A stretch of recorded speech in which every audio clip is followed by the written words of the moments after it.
Eh di kung ganun din pala, labis niya sa feeling, dapat walang nahihirapan mag-move on. Sa mga taong nakipag-break sa inyo, sa mga taong nag-monkey branch, mga ropa, ayahan nyo na sila. There's a reason why kung bakit gusto nila dun. Gets? Kung hindi mo man na-fulfill yung mga pangangailangan nila, it's totally fucking fine. You don't need to fucking worry about that. Basta ang mahalaga lang dito, alam mo kontrolin yung emotions mo at alam mo kung ano yung tinaya mo. Ganito mga ropa, tumaya ka sa kung anong kaya mong matalo. Hindi ba parang red flag yung mga ganito? Yung binibidyo yung sarili habang umiiyak. Eh, what's up mga ropa? Ito po yung lingkod. Suplado mo to. Okay mga ropa, meron akong papapanood sa inyo. Grabe no, habang tumatanda tayo, na-realize natin na sobrang cringe pala natin dati. 3 years ago, I was 27 years old. Tapos sobrang sama ng loob ko kasi may isang afam na nakipag-break sa akin sa parking lot ng BGC habang rush hour. At nakipag-break siya sa akin during coding hours. So ang saklap. Tapos ang ending, mag-isa ako sa kotse. Tapos ano bang gagawin ko? Gumuguho mundo ko eh. Gumawa ako ng monologue. Binidyohan ko. Tapos sinyan ko sa best friends ko. Tapos napanood ko ulit yung video. Kaya ito, panoorin na. Sa akin lang naman. Kung makikipag-break siya, bakit niya ako pinadrive ng 1.5 hours going to BGC? Tapos rush hour ngayon. So, hindi ako makauwi. Tapos gutom na ako. Hindi ako kumain buong araw kasi ang alam ko mag-dinner kami. Hindi. Makikipag-break nga siya sa'yo, bakit pa kayo magdi-dinner? Pero mga ropa, next time naman, kung nasa sitwasyon kayo na ganito, na kayo makipag-break din sa babae, pakainin nyo muna. I think mas lalong sad na sad siya because gutom na siya. Tapos nadagdagan pa ng emotions. Ayaw niyang maramdaman or ayaw niyang tanggapin na hiwalay na sila or nakikipaghiwalay yung apam sa kanya. Nagkape kami. Kaya gutom ako ngayon. Pero hindi ako makalabas. Hindi ako makakain sa labas kasi yung pangit ko ngayon. Walang naman magmahal. Hindi na ako eh. I feel like I have so much love to give. I was ready. Pero baka pala, na-inlove ako sa potential niya, sa future na i-imagine ko. Pero Ladies, number 1 rule, don't ever fall in love with the potential. Okay? Huwag kang ma-inlove yun sa potential niya or dun sa mga bagay na wala pa siya. Diba? Dapat ma-inlove ka mismo dun sa lalaki na kung ano mo siya nakikita ngayon. Napakahalaga ng attraction. Napakahalaga na nakikita mo siya as the best na lalaki sa buhay mo so far. Hindi yung nakikita mo lang yung potential niya tapos yun ang pinagmamalaki mo sa mga kaibigan mo. Hindi girl, apam siya. Someday magbe-FaceTime na lang tayo. Hindi ganon mga ladies, okay? Huwag kayong ma-inlove sa pagiging potential niya. Pag apam ang ginawa nyo, usually mataas yung chance na talagang umalis yan dito sa Pilipinas. Nandito yan, hindi naman para tumira dito eh. Diba? Usually, mga nandito yan para magtrabaho. Gets? So, syempre, ikaw, na bilang lalaki at apam, na nandito ka sa ibang bansa or sa Pilipinas, syempre, you will take advantage of it. Diba? And, let's be fucking honest, karamihan ng mga puti or karamihan ng mga, sabihin na nating white people, mataas yung dating sa mga Asian. Diba? Talagang advantage nila yan, yung pagiging puti nila. Actually, kahit sa iba pang larangan, kahit sa pagiging manager, pagiging CEO, trusted pag white ka. I mean, iba yung tingin talaga pag white people.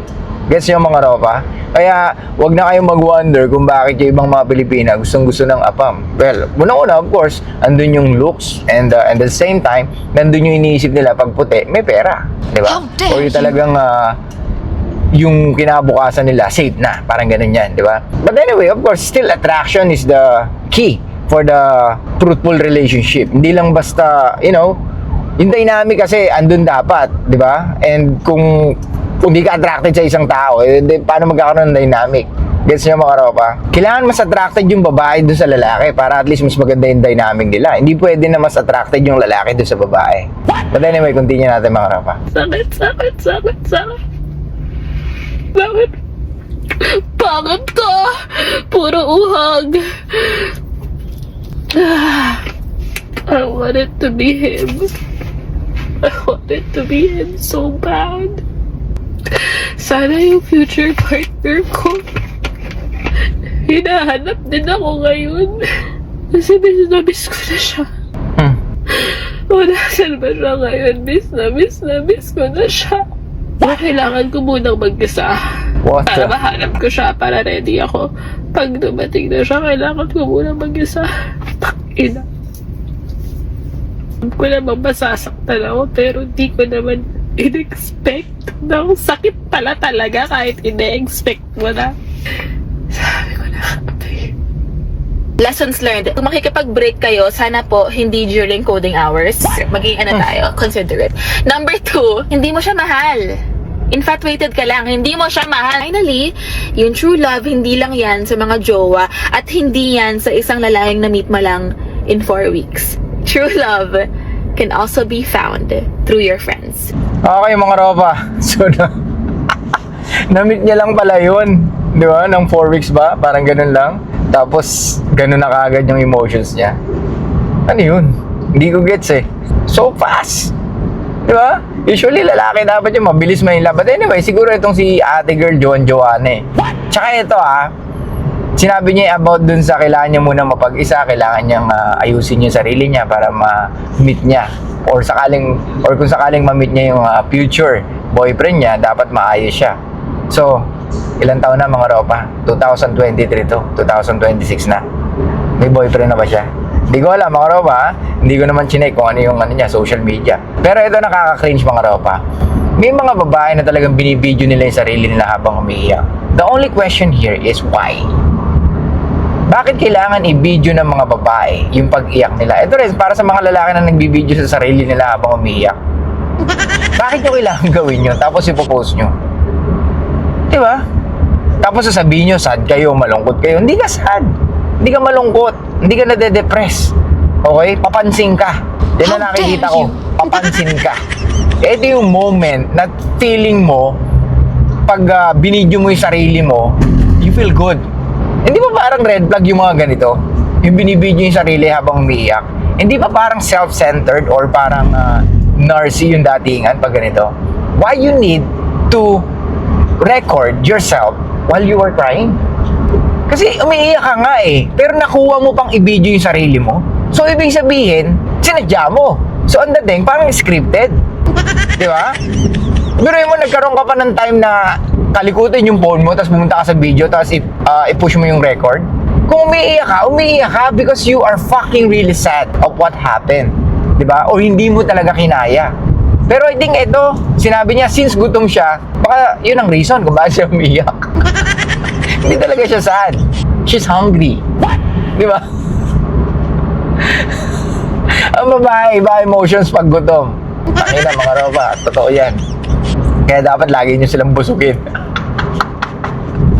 But anyway, not only busugin ng food, kundi busugin ng attraction para at least alam nila kung ano yung pwedeng mawala sa kanila pag medyo hindi sila kumikilos ng tama or pag wala silang ginagawang mabuti para sa inyong dalawa. Di ba?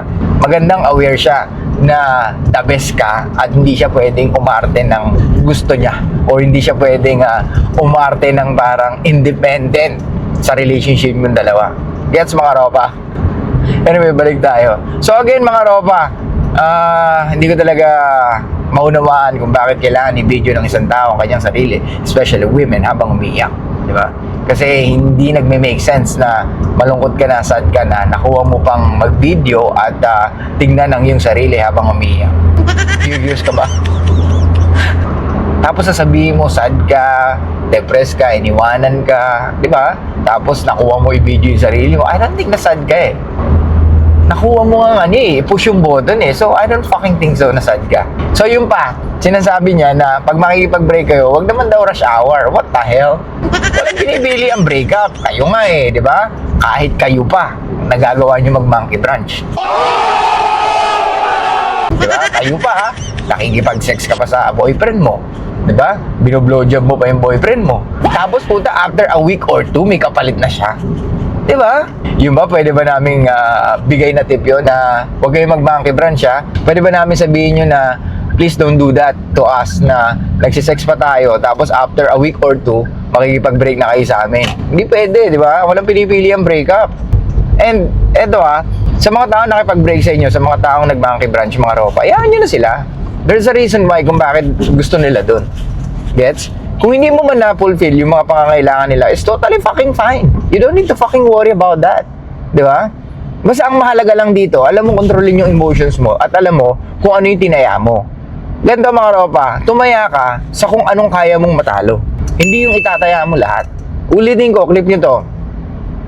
Pagdating sa dating or pagdating sa pag-girlfriend, tandaan nyo, kailangan nyo tumaya. Especially sa buhay natin, di ba? Pero, butya, make sure natataya ka sa babae, hindi yung itataya mo lahat. Gets? Yung tataya ka sa isang babae or susugalan mo ang isang babae, make sure na alam mo or kaya mo kahit matalo ka. Gets? Yung kaya mong ipatalo, yun ang itaya mo. Hindi yung putya, taya pati pato. Huwag ganun. Hindi ganun ang relationship. At hindi ganun ang totoong lalaki na kailangan ibigay mo ang lahat para sa kanila. Di ba? Mag-iwan ka lagi sa sarili mo na kahit mawala siya, you can still fucking find another woman like her or more than fucking like her. Di ba? Yung masigit pa sa kanya. Ako naniniwala ako kaya lumalaki din ang mga ulo ng mga babae dahil sa atin din. Dahil sa mga kaululan natin, dahil sa emosyon natin. It's okay to have a fucking emotions. Pero putya naman, kung magiging dependent ka doon sa emotions mo, na pag hindi mo siya kasama, malungkot ka, pag hindi mo siya kasama, kulang ang araw mo, di ba? Tangina, that's fucking cringe. Parang ganito ka na rin, yung umiiyak na babae sa video. Di ba? Na binibidyo niya yung sarili niya. Tayo mga lalaki, hindi tayo dapat umaarte ng ganito. Gets nyo mga ropa? Sa mga ibang content creator na papanood nyo, ano yung mga pinapayo nila sa inyo? Laging nanggagaling sa emotions na dapat ganito ka, dapat ganito papel mo sa babae, dapat ganito ka magmahal. What the fuck? Really? Are you sure? Nagbibigay kayo ng advice about sa love? Ni hindi nyo nga ma-maintain yung mga asawa at girlfriend nyo? Tapos ikaw pa na magbibigay ng advice kung paano magmahal ng babae? Hindi ganun mga ropa. Ang lalaki, magbibigay ng advice sa relationship. Kung paano niya dali ng relationship. Hindi kung paano magmahal ang lalaki. Hindi ganun. Babae ang nagbibigay ng ganong advice. Kaya maraming lalaki na simp-simp na nga, tas naririnig pa yung ganyang advice. Anong mangyayari? Pa-follow lang nila yan. Di ba? Kaya nga, ito mga ropa, ang hirap makinig sa mga tao na, wait lang, totoo ba na ganito dapat magmahal ang isang lalaki? Walang problema. Oo, masarap magmahal. Kasi nanggagaling sa emotions yun na may ma-feel something ka.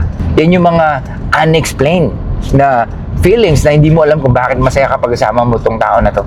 Hindi mo na kailangan pang i-explain. Basta, as long as you feel good whenever you are with this person, it's enough. Pero, tangina naman, mga ropa, ulitin ko, kung tataya kayo, itaya nyo yung kaya nyong matalo. Huwag nyong itaya lahat. Pati pato. Okay? Mauulol ka, promise. Ulul ka na nga, mauulol ka pa lalo. Yung itaya mo ang lahat, ulul ka na, tapos, pag natalo ka pa, mas lalo ka mauulol. Di ba? Dahil sa kakapakinig mo sa mga advice na dapat ganito magmahal ang lalaki. Hindi ganun mga ropa. Pag nagmahal ka, dapat nagbabase sa paglilid mo sa kanya at sa relationship niyong dalawa. Dapat alam mo yung nature ng babae. Dapat alam mo kung saan ka nanggagaling. Hindi pwedeng puro fucking emotions ka. Gets? Kung lahat tayo nanggagaling sa emotions, sino magpapatakbo ng mundong ito? Kung lahat fucking emotion ang pinapairan. Yes, masarap pag-usapan, masarap pakinggan, pero come on, man. Let's be fucking realistic. Your emotions may be real at that moment, kasi yun na nafe-feel mo. Maybe tomorrow, hindi na. Kaya nga, kinukontra natin yung sinabi ni Tony Gonzaga, love is just a feeling. What the fuck? Love is just a feeling. So, ibig sabihin, it will fucking change anytime. Di ba?